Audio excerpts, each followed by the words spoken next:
Final যে ছেলে প্রেম করে রোজ রোজ একই কথা শুনতে ভালো লাগে নাকি তা তোমার? আর কতবার করে তোমার শান্তি হইব? কইছি তো ভালো পাই।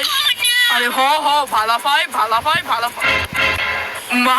বাবু তুই ব্যায়াম করস তো প্রেমী কাজে না মা, ভুল বুঝছো তুমি। এই বয়সে ব্যায়াম কেন করস? আরে মা। ডাইরেক্ট বিয়া করতে কি সমস্যা? আরে মা। কি গো শুনবা? বাবারে না মা। তোমার বলা কইলাম ব্যায়াম করে শুনতাছ হইনি ক্যামেরার বাপ দামরা। প্লিজ বাবারে না।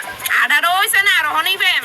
আর মেয়ের মা যখন জানে ধৈর্য ধরে মশাই, আর 6 মাস পরে তো ইউনিভার্সিটি পরীক্ষা, তারপর তো বিয়ের কথা কইতেই পারুম বাড়িতে। দিবনি তোমার বাড়িতে? দিত না মানে? আমার এখন 24 বছর চলে, আমি যারে বালা পাই তার লগে বিয়ে দিতেই হইব।